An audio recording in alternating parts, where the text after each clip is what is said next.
This is literally my baby because I've always wanted a space to talk about the lessons that I've learned over several years and the healing that I've done over several years. And I wanted to be able to give that back on a platform and in some sort of space. And so this is it. So welcome.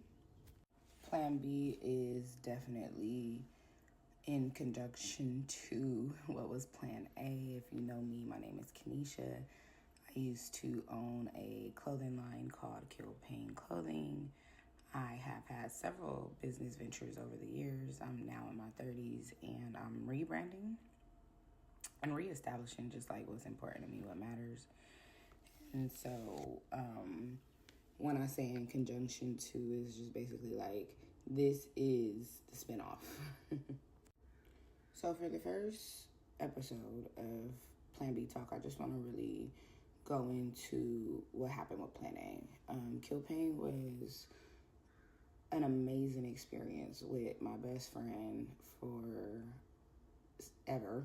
We've been best friends forever, and I learned so much about business, and that was Plan A. Also, though, even rewinding before my first ever business venture, I feel like Plan A was just like the initial plan for my life was just to do Kill Pain or go to college. I really wanted to go to school, and that didn't work out. So then we started the clothing line, and we ran into so many different hiccups, as you will in business. And I just don't think we had what it took to sustain so young, because a lot of real life situations emerged and it strained.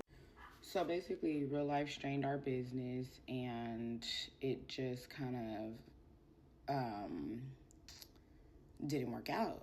Like a lot of plans, like a lot of Plan A's, and my plans to go to school didn't work out because life happened, and I had other things going on that trumped that plan.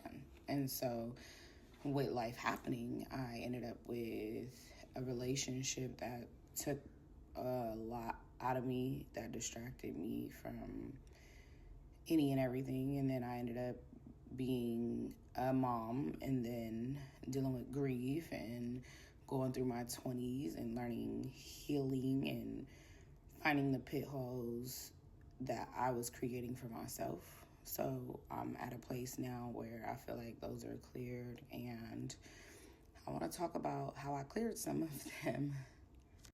So the first things first that I want to address is you being the problem. That was like a real big eye-opener on my healing journey, is just learning that, I've been through so much. I grew up in a traumatic household. There was drugs, I'm not going down that rabbit hole, but I did grow up in traumatic circumstances. And so for me, it was easy to do the blame thing for so long. And the changing moment for me was when I started to take a self-accountability of like, okay, yeah, this did happen, but now you're doing this. And I think that is like lesson number one, is to identify yourself as the problem, because you can't really change things that have happened and you can't change other people, but you 100% have control over what you're doing with yourself every day. So the really good news about identifying yourself as the problem, once you do that, you can also figure out that you are to the solution. And that is where I am today, is like, okay, these things happen, boom. I, as a result, became this person, and it was problematic, and it was slightly chaotic, and I made several poor decisions. But now that you're aware of that, what do you do on a daily basis to be the solution? And what does the solution ultimately look like for you? And so that's where we are today.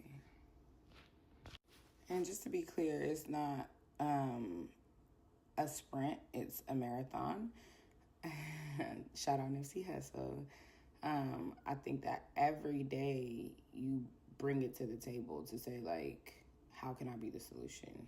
What can I do to solve whatever problems are ahead ahead of me today, and that in itself will put you years ahead of the game. Is just to like bring it to the table every day, sort through your stuff every day, come face to face with yourself and the things that are going on in your life, and take real control over your path, over where you're headed.